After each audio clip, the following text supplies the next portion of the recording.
Hello students, let us continue history lesson 1. In the last class we have seen the sources of sources of modern India. In today's class we are going to see the advent of Europeans. Advent of Europeans means nothing. Europeans entering into India. Europeans entering into India. After the capture of Constantinople by the Turkish in AD CE 1453, the land route between India and Europe was closed. இப்போ நம்ம பார்த்திங்கன்னா இங்கே என்னென்ன சொல்லியிருக்காங்க, இங்கே Arabia இருக்குது, Arabia இருக்கா, இங்கே மேலே பார்த்திங்கன்னா இந்த இடத்துல கான்ஸ்டான்டினோபிள், இந்த பிளேஸில் கான்ஸ்டான்டினோபிள் வரும். இப்போ வந்து இவங்க வந்து கான்ஸ்டான்டினோபிளை டர்க்கிஸ் கேப்சர் பண்ணினதுக்கப்புறம் என்ன பண்ணாங்க, லேண்ட் ரூட்டை பிளாக் பண்ணிட்டாங்க டர்க்கி பீப்புள். அதனால் இந்தியாவுக்கும் இந்தியாவுக்கும் இருக்கிற லேண்ட் ரூட் வழியாக வந்து ட்ரேடெல்லாம் என்ன பண்ணுறாங்க, லேண்ட் ரூட்டை வந்து க்ளோஸ் பண்ணிட்டாங்க. ஓகேவா? ஸோ அதனால் அவங்க என்ன பண்ணுறாங்க,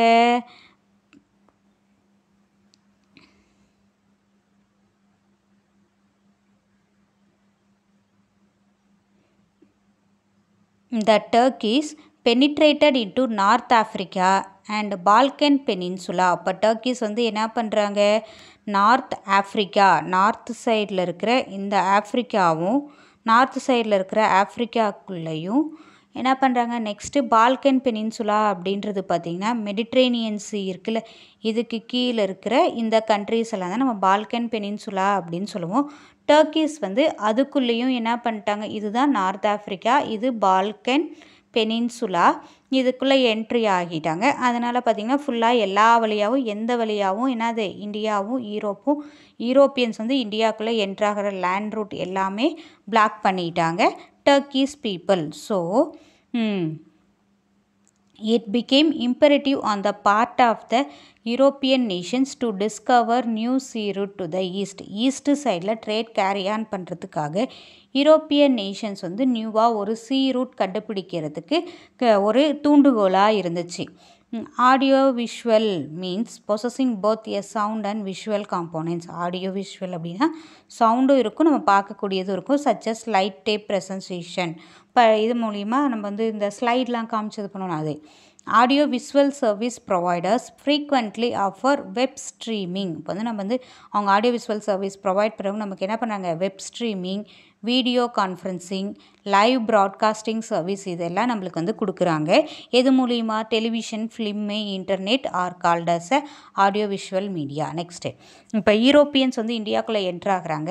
அந்த யூரோப்பியன் நம்ம முன்னாடியே நம்ம பார்த்தோம், என்னென்னு பார்த்தோம், இங்கிலாந்து பார்த்தோம், இங்கிலீஷ், இப்போ ஃபஸ்ட்டு போர்ச்சுக்கல், அதுக்கப்புறம் நெதர்லாண்ட், டச் பீப்புள் பார்த்தோமா, டேனிஷ் பீப்புள், டென்மார்க் பீப்புள் அப்படின்னு சொன்னோமா, ஃப்ரெஞ்ச் பீப்புள் சொன்னோம், இங்கிலீஷ். இப்போ இவங்க எல்லாம் இந்தியாவுக்கு வர்றாங்க, இந்தியாவுக்குள்ளே என்ட்ரி ஆகிற யூரோப்பியன் கண்ட்ரீஸ். அதில் ஃபஸ்ட்டு இந்தியாவுக்குள்ளே யார் என்ட்ரி ஆகிறாங்க அப்படின்னு சொன்னால் இந்த போர்ச்சுகீஸ் பீப்புள் வந்து இந்தியாவுக்குள்ளே ஃபஸ்ட்டு என்ட்ரி ஆகிறாங்க. ஓகேவா? Portugal. Among the entire European nations, Portuguese was the foremost to make a dynamic attempt to discover a sea route to India. இப்போ எல்லா கண்ட்ரிலையும் ஃபஸ்ட்டு வந்து பார்த்திங்கன்னா போர்ச்சுகீஸ் தான் இந்தியாவுக்கு சீ ரூட் கண்டுபிடிக்கணும் அப்படின்னு சொல்லி இன்ட்ரெஸ்டாக இருந்தாங்க. ஸோ அவங்களுடைய கண்ட்ரியை ரூல் பண்ணுற பிரின்ஸ் ஹென்றி அவங்க வந்து பார்த்திங்கன்னா நேவிகேட்டர் அப்படின்னு சொல்லுவோம். ஏன் அப்படின்னா அவங்களுடைய கண்ட்ரி செயிலர்ஸ் எல்லாம் என்ன பண்ணுறாங்க, நியூவாக ஒரு சாதனை செய்யணும் அப்படின்னு சொல்லி அவங்கள என்கரேஜ் பண்ணுறாங்க. கடல் வழியாக ஒரு சாதனை செய்யணும் அப்படின்றலாம் அவங்க பிரின்ஸ் ஹென்றி அப்படின்னு நம்ம சொல்கிறோம். Prince Henry the navigator. Prince Henry of Portugal, who is commonly known as navigator, encouraged his countrymen to take up the adventurous life for exploring unknown regions of the world. ரீஜியனே தெரியாத இருக்கிற பிளேஸில் போய் என்ன பண்ணணும், அதை வந்து கண்டுபிடிச்சி உலகத்துக்கு வந்து தெரிவிக்கணும் அப்படின்னு சொல்லி கண்ட்ரிமெனை வந்து என்கரேஜ் பண்ணுறாங்க. பர்த்லோமியோ டயஸ், எ Portuguese sailor, reached the southernmost tip of Africa in 1487. இப்போ பர்த்லோமியோ டயஸ் அப்படின்றது தான் ஃபஸ்ட்டு போர்ச்சுகீஸ் செயிலர். அவங்க வந்து பார்த்திங்கன்னா southern most tip of Africa. இப்போ வந்து பார்த்திங்கன்னா இது ஆஃப்ரிக்கா அப்படின்னு நம்ம சொல்லியிருக்கோம். ஆஃப்ரிக்கானுடைய சதர்ன் மோஸ்ட் டிப் இது தான். அங்கே வந்து அவங்க என்ன பண்ணுறாங்க, பர்த்லோமியோ டயஸ் ஃபஸ்ட்டு ரீச் ஆகுறாங்க. மறுபடியும் ரீச் ஆகிட்டு அவங்க கண்ட்ரிக்கே திரும்பி போயிடுறாங்க. ஏன் அப்படின்னு சொன்னால் அந்த கடல் வழியாக அந்த காற்று வந்து ரொம்ப ஸ்ட்ராங்காக இருக்கனால அதுக்கு மேலே அவங்களால மூவ் பண்ண முடியல. ஸோ அவங்க அந்த சதர்ன் மோஸ்ட் டிப்புக்கு ரீச் பண்ணிவிட்டு மறுபடியும் அவங்க கண்ட்ரிக்கே போயிடுறாங்க. அவங்கள என்கரேஜ் பண்ணவங்க யார் அப்படின்னு சொன்னால் பர்த்லோமியோ டயஸை. He was patronised by the king John second. John second வந்து அவங்கள என்கரேஜ் பண்ணுறாங்க நியூ சீ ரூட் கண்டுபிடிக்கிறதுக்காக. Next Vasco da Gama. Vasco da Gama was the another Portuguese sailor, reached the southernmost point of Africa and continued his journey to Mozambique, where he sailed to India with the help of the Indian sailors. இங்கே வந்து பைலட்னு கொடுத்துருக்காங்க, sailors, Indian sailors அப்படின்னு நம்ம சொல்லுவோம். So அவன் வந்து Bartholomew Dias first southern most tip of ஆஃப்ரிக்காவை reach பண்ணிவிட்டு ரிட்டன் போயிட்டாரு. ஆனால் பார்த்திங்கன்னா வாஸ்கோ ட காமா என்ன பண்ணுறாரு, அவங்களுடைய ட்ராவல் வந்து இங்கே போர்ச்சுக்கல்லேருந்து ஸ்டார்ட் பண்ணி சதர்ன் மோஸ்ட் டிப் ஆஃப் ஆஃப்ரிக்காவுக்கு ரீச் பண்ணி மறுபடியும் அதோடு நிற்காமல் அவங்க என்ன பண்ணுறாங்க, கண்டினியூ பண்ணுறாங்க. யாருடைய ஹெல்ப்னால, இந்தியன் செயிலர்ஸ்னுடைய ஹெல்ப்னால மொசாம்பிக் போய் ரீச் ஆகி அங்கேருந்து இந்தியாவுக்கு வந்து அவங்க என்ன பண்ணுறாங்க, ரீச் ஆகுறாங்க. இந்தியாவில் கேலிக்கட் அப்படின்ற பிளேஸ்க்கு வாஸ்கோ ட காமா வந்து ரீச் ஆயிடுறாரு with the help of Indian sailors. இவங்க தான் ஃபஸ்ட்டு இந்தியாவுக்கு வந்தவங்க. சரியா, Vasco da Gama. In AD 1498, he reached Calicut, where he was cordially received by the King Zomarin, the ruler of Calicut. இப்போ வந்து Vasco da gamma இந்தியாவுக்கு reach பண்ணும்போது கேலிக்கட்க்கு first வந்து ரீச் ஆகுறாரு. அந்த கேலிக்கட்டை ரூல் பண்ணிகிட்டு இருக்கிற கிங் ஜாமரின் வந்து அவங்கள வந்து கார்டியலியாக ஃப்ரெண்ட்லியாக அவங்கள வந்து என்ன பண்ணுறாங்க, ரிசீவ் பண்ணுறாங்க. A second Portuguese navigator Pedro Alvares Cabral sailed towards India following the route discovered by Vasco da Gama with 13 ships and a few hundred soldiers in 1500. இப்போ 1500ல் பார்த்திங்கன்னா வாஸ்கோ ட காமாவை ஃபாலோ பண்ணி பெட்ரோ அல்வாரிஸ் கேப்ரில் அப்படின்றவங்க இந்தியாவுக்கு வந்து வராங்க. எப்படி வராங்க அப்படின்னு சொன்னால் 13 ஷிப்ஸில் வந்து நிறைய சோல்ஜர்ஸோட ஃபியூ ஹண்ட்ரட் சோல்ஜர்ஸோட இந்தியாவுக்கு 1500ல் ரீச் ஆகுறாங்க. இப்போ வாஸ்கோ ட காமா வரும்போது எந்த பிரச்சனையும் இல்லை. இப்போ செகண்டு செயிலர் வந்து பெட்ரோ அல்வாரிஸ் கேப்ரில் வந்து வரும்போது பார்த்திங்கன்னா போர்ச்சுகீஸ்க்கும் கேலிக்கட் ரூலருக்கும் வந்து பார்த்திங்கன்னா ஃபைட் அரோஸ் ஆகுது. கான்ஃப்ளிக்ட் அப்படின்றது fight. On his arrival at Calicut, there arose a conflict between the Portuguese and the King Zomarin. Next, first time கேலிக்கட்க்கு வராரு Vasco da gamma. Next second time வரும்போது Vasco da Gama came to India for the second time in 1501 with 20 ships and founded a trading center at Kannur. Second time வரும்போது போர்ச்சுகீஸ்னுடைய trading சென்டரை கண்ணூரில் வந்து பார்த்திங்கன்னா establish பண்ணுறாங்க. One after another, ஒன்றுக்கு பின்னாடி ஒன்றா எல்லா பிளேஸ்லையுமே என்ன பண்ணுறாங்க, அவங்களுடைய ட்ரேடிங் சென்டரை ஸ்டார்ட் பண்ணுறாங்க. ஃபஸ்ட்டு கண்ணூரில் ஸ்டார்ட் பண்ணுறாங்க, அடுத்தது கேலிக்கட் கொச்சினில் ஸ்டார்ட் பண்ணுறாங்க. One after another the establish factories at Calicut Cochin. King Zamorin attacked the Portuguese in Cochin but was defeated. King வந்து என்ன பண்ணுறாங்க, நம்மளுடைய ரூல் வந்து கேப்சர் பண்ணிடுவாங்க அப்படின்றனால அவங்க என்ன பண்ணுறாங்க, ட்ரேடிங் சென்டர் எஸ்டாப்ளிஷ் பண்ண என்ன பண்ணாங்க, இவங்களுக்கு கோவம் வந்துடுச்சு. அதனால் போர்ச்சுகீஸ் மேலே போர் தொடுக்கிறாரு. ஆனால் அவர் வந்து டிஃபீட் ஆகிடுறாரு போர்ச்சுகீஸ் கிட்ட. So Cochin was the first capital of Portuguese east India company. போர்ச்சுகீஸ்னுடைய கேபிட்டலாக எதை கன்வெர்ட் ஆகுது பண்ணுறாங்க, கொச்சினை. இந்த third voyage of Vasco da gamma. அப்போ செகண்ட் டைம், ஃபஸ்ட்டு டைம் வந்தார், போயிட்டார். செகண்ட் அவர் வந்தனால என்னாச்சு, அடுத்த செயிலர் வந்தார். இவங்களுக்குள்ள இந்தியன் ரூலர்ஸ்க்கும் போர்ச்சுகீஸ்க்கும் ஃபைட் க்ரியேட் ஆகுது. செகண்ட் டைம் வந்து ட்ரேடிங் சென்டரை கண்ணூரில் கேலிக்கட் கொச்சின்லேயும் ஸ்டார்ட் பண்ணுறாரு. அப்போ அந்த டைமில் என்ன பண்ணுறாங்க, வார் ஸ்டார்ட் ஆகுது. அப்போ வந்து கேலிக்கட் கிங்கை வந்து இந்தியன் ரூலரை டிஃபீட் பண்ணிடுறாங்க. டிஃபீட் பண்ணிவிட்டு கொச்சினை போர்ச்சுகீஸ்னுடைய கேபிட்டலாக சேஞ்ச் பண்ணிடுறாங்க. தேர்ட் டைம் மறுபடியும் இந்தியாவுக்கு வரும்போது பார்த்திங்கன்னா எப்போ வர்றாரு, 1524 வர்றாரு. இங்கே வந்ததையும் அவருக்கு வந்து உடம்பு சரியில்லாத போய் கொச்சினில் இந்தியாவிலேயே வாஸ்கோ ட காமா வந்து இறந்துடுறாரு. Third voyage of Vasco da Gama was in 1524. He soon fell ill and in December 1524 he died in Cochin. இப்போ வந்து ஃபஸ்ட்டு பார்த்திங்கன்னா என்ன பண்ணுறாங்க, வாஸ்கோட காமா இந்தியாவுக்கு வந்து கேலிக்கெட்க்கு வந்தார் அப்படின்னு சொல்லி நம்ம பார்த்தோமா. இப்போ வாஸ்கோட காமா வந்து எங்கே வர்றாரு, இந்தியானுடைய ஃபஸ்ட் இந்த இங்கே கேலிக்கெட்க்கு வர்றாரு ஃபஸ்ட்டு டைம். அதுக்கப்புறம் செகண்ட் டைம் வரும்போது என்ன பண்ணுறாரு, கண்ணூர், அதுக்கப்புறம் கொச்சின், கேலிக்கெட் இங்கே வந்து ட்ரேடிங் சென்டர்ஸ் அதாவது ஃபேக்ட்ரிஸை எஸ்டாப்ளிஷ் பண்ணுறாங்க. இங்கே டிஃபீட் பண்ணிடுறாங்க யாரை, கிங் ஜாமரின் கேலிக்கெட்னுடைய கிங்கை வந்து டிஃபீட் பண்ணிடுறாங்க. அப்போ அந்த டைமில் என்ன பண்ணுறாங்க, கொச்சினை வந்து போர்ச்சுகீஸ்னுடைய கேபிட்டலாக சேஞ்ச் பண்ணுறாங்க. யார் அந்த அவங்க. நெக்ஸ்ட்டு பார்த்திங்கன்னா நெக்ஸ்ட்டு யார் வராங்க, Francisco D அல்மீடா 1505 to 1509. In 1505 Francisco de Almeida was sent as the first governor for the Portuguese possession in India. Portuguese அவங்க வந்து கேப்சர் பண்ணிக்கிட்டு அவங்களுடைய கண்ட்ரோலில் இந்தியாவில் இருக்கிற பிளேசஸ்க்கெல்லாம் கவர்னராக அப்பாயிண்ட் பண்ணி போர்ச்சுகீஸ் வந்து யார் அனுப்புகிறாங்க, ஃப்ரான்சிஸ்கோ டி அல்மீடாவை இந்தியாவுக்கு அனுப்புகிறாரு. அவங்களுடைய எய்ம் என்னவா இருக்குது அப்படின்னு சொன்னால், கடல் பயணத்தில் நம்ம தான் வந்து ரொம்ப சுப்பீரியராக இருக்கணும், நம்மளை மிஞ்சி யாருமே இருக்கக்கூடாது அப்படின்னு சொல்லி அந்த பேஸில் வந்து அல்மீடா வந்து இந்தியாவுக்கு வர்றாரு. அவர் ஃபாலோ பண்ணுற அந்த பாலிசி நேம் வந்து ப்ளூ வாட்டர் பாலிசி. வாட்டர் வந்து ப்ளூ கலரில் இருக்குது, அதனால் ப்ளூ வாட்டர் பாலிசி அப்படின்னு சொல்லி அவங்க வந்து அந்த பாலிசிக்கு நேம் வைக்கிறாங்க. அல்மீடா had the aim of developing the naval power of the Portuguese in India. His policy was known as Blue Water Policy. As Portuguese tried to break Arabs' monopoly in Indian trade, it negatively impacted on the trade interest of Egypt and Turkey. இப்போ Portuguese என்ன பண்ணுறாங்க அப்படின்னு சொன்னால், ஏற்கனவே அராப் அப்படின்றவங்க வந்து single, அதாவது அவங்க மட்டும்தான் ட்ரேட் கேரி ஆன் பண்ணிகிட்ருக்காங்க. அதை வந்து பிரேக் பண்ணணும் அப்படின்றதுக்காக அவங்க என்ன பண்ணுறாங்க, ஒரு பிரேக் பண்ணோம் அப்படின்னு ஏதோ ஒரு பிளான் பண்ணுறாங்க. அந்த பிளான் வந்து பார்த்திங்கன்னா ஒரு பெரும் தாக்கத்தை ஏற்படுத்தி என்னாச்சு, ஈஜிப்டையும் டர்க்கியும் அவங்க போர்ச்சுகீஸ் எடுத்த அந்த நடவடிக்கையை வந்து பார்த்திங்கன்னா பாதிச்சிடுச்சு.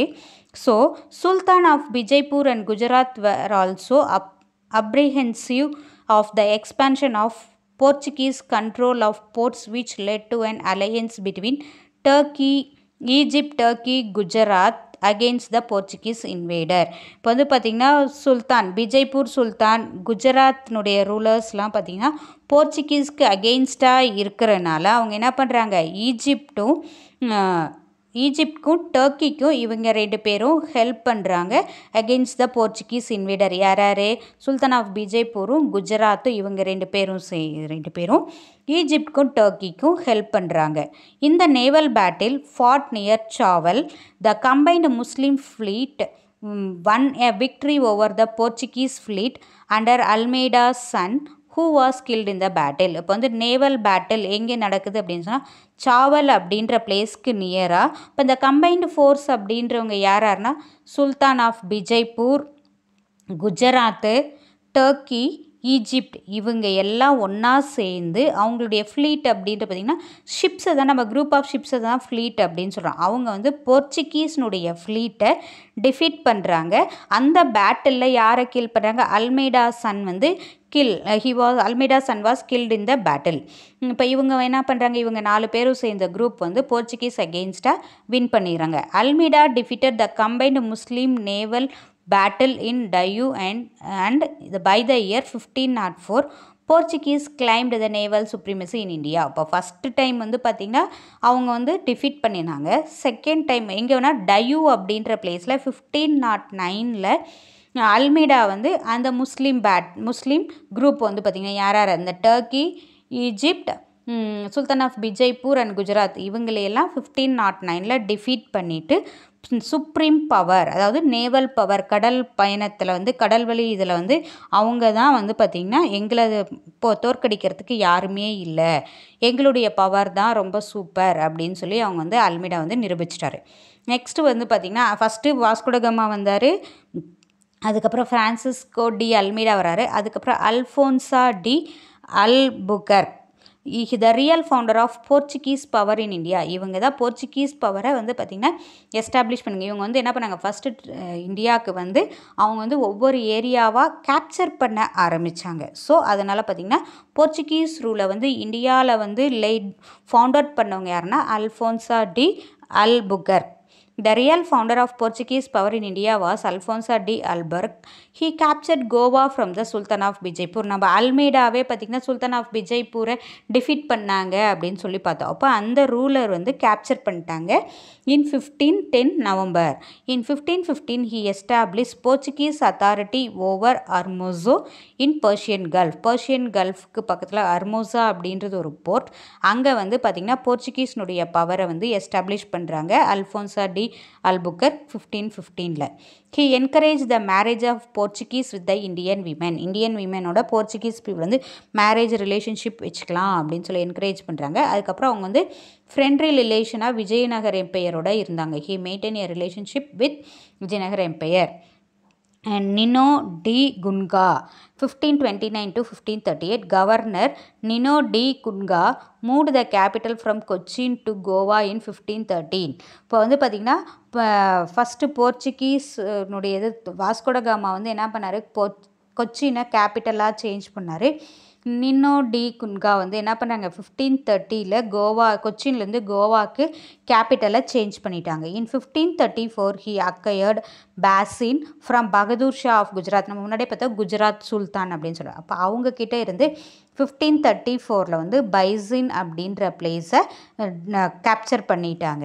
Next in 1537 the Portuguese captured Dayu.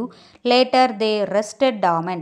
First 34 Portuguese கிட்ட இருந்து டயூ போர்ச்சுகீஸ் கேப்சர் பண்ணுறாங்க. அதுக்கப்புறம் டாமனையும் கேப்சர் பண்ணுறாங்க. Local chiefs of Gujarat from the local chiefs அவங்க குஜராத் வந்து ரூல் பண்ணிகிட்டு இருந்த அந்த லோக்கல் சீஃப்ஸ் கிட்ட இருந்து டாமனையும் கேப்சர் பண்ணிட்டாங்க. இன் 1548 தே கேப்சர்ட் சால்செட்டையும் என்ன பண்ணிட்டாங்க போர்ச்சுகீஸ் வந்து கேப்சர் பண்ணிட்டாங்க. இப்போ நம்ம பார்த்தோம் என்ன சொன்னோம், ஃபஸ்ட்டு கொச்சின் ஃபஸ்ட்டு கீழே இருந்துச்சு.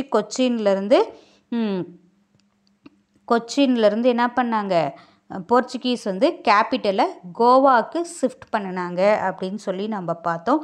நின்கோ டி குங்கா இன் 1530. அதுக்கப்புறம் நம்ம பார்த்தோன்னா என்ன சொல்லலாம்,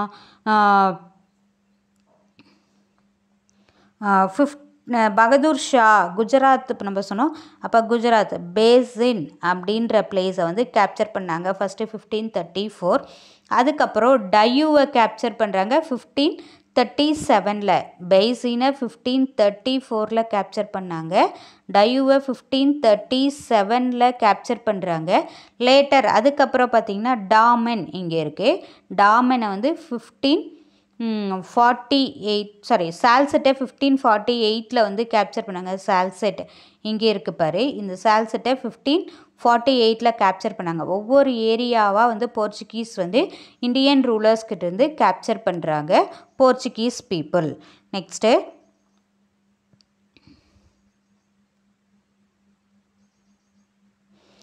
Thus, during 16th century, Portuguese succeeded in capturing. இப்போ ஒவ்வொரு பிளேஸாக நம்ம காமிச்ச கோவா, டயூ, டாமன், சால்செட், பேசின், சாவல் எல்லாமே பாம்பே அந்த வெஸ்ட் கோஸ்ட்டில் கேப்சர் பண்ணுறாங்க. ஹூக்லி இந்த Bengal coast, Santhome on Madras coast and enjoyed good trading benefits இங்கெல்லாம் கேப்சர் பண்ணிவிட்டு அது மூலிமா ட்ரேட் வந்து கேப்சர் பண்ணுறாங்க. ட்ரேடை வந்து குட் ட்ரேடிங் சென்டரை வந்து good trade and carry on பண்ணுறதை என்ஜாய் பண்ணிட்டு இருந்தாங்க. The Portuguese brought the cultivation of tobacco from India. போர்ச்சுகீஸ்லேருந்து தான் நம்ம டொபாக்கோ கல்டிவேஷன் இந்தியாவுக்கு வந்துச்சு. Due to the influence of போர்ச்சுகீஸ்னுடைய பவர்னால அவங்களுடைய இன்ஃப்ளூயன்ஸ்னால அது கத்தோலிக் ரிலிஜியன் அதாவது கிறிஸ்டியானிட்டி அப்படின்ற ரிலீஜன் வந்து இந்தியானுடைய some parts eastern coast and western கோஸ்ட்டில் வந்து என்ன ஆகுது, ஸ்ப்ரெட் ஆகுது. The printing press was set up by the Portuguese at Goa in 1556. 1556 கோவாவில் பிரிண்டிங் ப்ரெஸ் ஸ்டார்ட் பண்ணுறாங்க. அது மூலியமாக இந்தியன் மெடிசினல் பிளான்ட்ஸை பற்றி ஒரு புக் வந்து பிரிண்ட் பண்ணி வெளியிடுறாங்க கோவாவில் European writer 1563. A scientific work of Indian medicinal plants by European writers was printed at Goa in 1563. In 17th century, the Portuguese power began to decline due to the Dutch people entry ஆகிறனால போர்ச்சுகீஸ்னுடைய power வந்து குறைய ஆரம்பிக்குது. By 1739 the Portuguese packets became confined to Goa Diu Daman. அதுக்கப்புறம் பார்த்திங்கன்னா கோவா டயூ டாமனை தவிர மித்த எல்லா பிளேஸையும் போர்ச்சுகீஸ் வந்து என்ன பண்ணிட்டாங்க, டச் பீப்புள் கிட்ட அவங்களுடைய மற்ற பிளேஸ் எல்லாம் லாஸ் பண்ணிட்டாங்க. Next touch. The touch followed the Portuguese into India. The United East India Company of Netherlands and was formed and it received the sanction of their government to trade in East India. இப்போ ஒரு trading centre மூலிமா Dutch East India company வந்து அவங்க start பண்ணியிருக்கிறது மூலிமா இந்தியாவில் வந்து trade carry on பண்ணலாம் அப்படின்னு சொல்லி ஆர்டரை வந்து அவங்க ரிசீவ் பண்ணுறாங்க. After their arrival in India, Dutch founded their factory in Masulipatnam, Andhra Pradesh in 1605. 1605 வந்து இந்தியாவுக்குள்ளே வந்து மசூலிப்பட்டினம் அப்படின்ற பிளேஸில் அவங்களுடைய ட்ரேடிங் சென்டரை ஸ்டார்ட் பண்ணுறாங்க. This company captured Amboyna from the Portuguese in 1605 and established the supremacy in Spices Island. Spices island அந்த ஏலக்காய், கிராம்பு இதெல்லாம் இருக்குல்ல, அந்த ஐலாண்டில் வந்து அவங்களுடைய பவரை வந்து எஸ்டாப்ளிஷ் பண்ணுறாங்க. யார்? இந்த Dutch people. They capture Nagapattinam near Madras from the Portuguese and made their place as the stronghold in India. நாகப்பட்டினமில் அவங்களுடைய ஸ்ட்ராங்கஸ்ட் ஹோல்ட் கேப்சர் பண்ணி வச்சுக்கிட்டாங்க. At first Pulicat was their headquarters, later they shifted to Nagapattinam. இப்போ என்ன பண்ணுறாங்க, first touch வந்து வராங்க. Portuguese வந்து கோவா டயூ டாமனை தவிர மற்ற எல்லா பிளேஸையும் டச் கிட்ட வந்து கொடுத்து லாஸ் பண்ணிடுறாங்க. இந்தியாவில் வந்து ஃபஸ்ட்டு ஆந்திர பிரதேஷில் மச்சிலிப்பட்டினம் அப்படின்ற பிளேஸில் ஃபஸ்ட்டு வந்து அவங்களுடைய ஃபேக்ட்ரியை ஸ்டார்ட் பண்ணுறாங்க. அதுக்கப்புறம் பார்த்திங்கன்னா ஸ்பைசஸ் ஐலாண்ட் மேலே போகிறாங்க. நெக்ஸ்ட்டு நாகப்பட்டினமில் ஃபஸ்ட்டு அவங்களுடைய எஸ்டாப்ளிஷ் பண்ணுறாங்க. அதுக்கப்புறம் சாந்தோம் நியர் மெட்ராஸ் அப்படின்னு சொல்லி நம்ம பார்த்தோம். நெக்ஸ்ட்டு பார்த்திங்கன்னா என்னது புலிகேட்டை வந்து கேப்சர் பண்ணுறாங்க. புலிகேட் இது பண்ணி அதனுடைய ஹெட் குவார்ட்டர்ஸாக மேக் பண்ணுறாங்க. அதுக்கப்புறம் பார்த்திங்கன்னா இன் 1690 புலிகேட்லேருந்து அவங்களுடைய கேபிட்டலை வந்து என்ன பண்ணுறாங்க, நாகப்பட்டினத்துக்கு ஷிஃப்ட் பண்ணிடுறாங்க அவங்க Dutch people. Next the most important Indian commodities traded by the Dutch. இந்தியாவிலேருந்து என்னென்ன திங்ஸ் வந்து அவங்க டச் பீப்புள் வந்து கேரி ஆன் பண்ணுறாங்க அவங்களுடைய கண்ட்ரிக்கு அப்படின்னு சொன்னால் சில்க்கு, காட்டன், இண்டிகோ அப்படின்றது நம்ம கலர்ஸ்க்கு யூஸ் பண்ணுவோம்ல, அது வந்து it is a kind of plant. Rice and opium இது எல்லாம் பார்த்திங்கன்னா இந்தியாவிலேருந்து கேரி ஆன் பண்ணுறாங்க. அதேமாதிரி they monopolised trade in black pepper and other spices. இந்தியாவில் இருக்கிற இந்த பிளாக் பெப்பரும் அதர் வாசனை திரவியங்கள் எல்லாம் கேரி ஆன் பண்ணக்கூடிய ஒரு சிங்கிள் பர்சனாக ட்ரேடிங் ரைட்ஸ் வாங்கி கண்ட்ரோல் பண்ணிட்டாங்க. அவங்களுடைய கண்ட்ரோல் கொண்டு வந்துட்டாங்க. யார்? Dutch people. இந்த important factories in India were Pulicat, Surat, Chinsura, Kasim Bazar, Patna, Nagapattinam, Balasore and Cochin. இந்த பிளேஸ்லாம் அவங்களுடைய இம்பார்ட்டன்ட் ஃபேக்ட்ரிஸ் இந்தியாவில் இருக்குது. அதாவது டச் பீப்புளினுடைய ஃபேக்ட்ரிஸில். இப்போ நம்ம பார்த்தோம் எங்கெங்கே இது பண்ணாங்கன்னு பார்த்தோம். சின்சுரா அப்படின்னு சொல்லி இங்கே இருக்கா, சின்சுரா. நெக்ஸ்ட்டு பாலாசோர் அப்படின்றதையும் கேப்சர் பண்ணாங்களா, பாலாசோர். ஹூக்ளி அப்படின்றது முன்னாடியே நம்ம பார்த்தோம், இதுதான் ஹூக்ளி. நெக்ஸ்ட்டு ஒவ்வொரு பிளேஸாக அவங்க வந்து லாஸ் பண்ணிக்கிட்டே வராங்க. நெக்ஸ்ட்டு பார்த்திங்கன்னா கீழே டச்சுக்கு பொசஷன் இருக்குது. புலிகேட், நாகப்பட்டினம். நெக்ஸ்ட்டு பார்த்திங்கன்னா என்னன்னு சொல்லியிருக்கோம், சூரத் அப்படின்னும் சொன்னோம். சூரத் இங்கே இருக்கா, சூரத் அப்படின்றது சூரத். இங்கெல்லாம் பார்த்திங்கன்னா டச் பீப்புள் வந்து அவங்களுடைய இம்பார்ட்டன்ட் ஃபேக்ட்ரிஸை வந்து செட்டப் பண்ணுறாங்க. ஓகேவா? த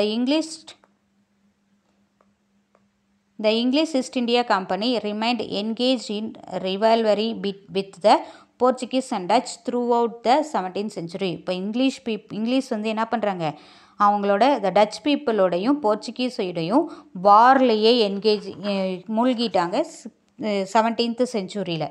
In 1623 the Dutch cruelty killed 10 English traders and 9 Javanese in Ambonia.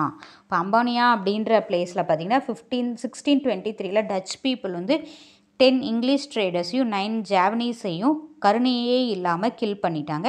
இந்த ஆக்டிவிட்டி பார்த்திங்கன்னா ரொம்ப அதிகமாக கோபத்தை உருவாக்குச்சு. இங்கிலீஷ் பீப்புள் வந்து போர்ச்சுகீஸையும் டச் மேலேயும் ஒரு கடுமையான கோபத்தை உருவாக்குறதுக்கு காரணமாக இருந்துச்சு. This incident accelerated the rivalry between the two European companies. Their finally collapse came with the defeat by English.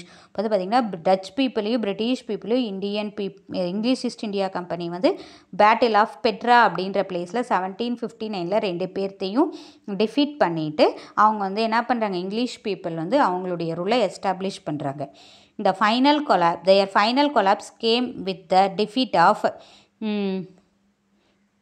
defeat by the English in the Battle of Petra in 1759. The Dutch lost their settlements one by one to the English and completely wiped out by the year 1795. ஒவ்வொரு பிளேஸாக English கிட்ட கொடுத்துட்டு 1795 India விட்டு ஃபுல்லாக move ஆகி போயிட்டாங்க. Touch in Tamil Nadu. The Portuguese who established a control over Pulicat since 1502 was overthrown by the Dutch people. போர்ச்சுகீஸை வந்து Dutch வந்து அவங்க 1502 அதாவது ஓவர் த்ரோ பண்ணிட்டாங்க. The Pulicat the Dutch built the fort கெல்ரியா இன் 1613. புலிகேட்டில் டச் வந்து ஒரு கோட்டையை கட்டுறாங்க. This fort was one of the seat of Dutch power. Dutch பீப்புளுடைய பவருக்கு ஒன் ஆஃப் த பிளேஸாக இருக்குது. இதுதான் இந்த பிளேஸ் தான். சரியா, உங்கள் புக்லேயே இருக்குது. இந்த பிக்சர் நல்லா பார்த்துக்கோ.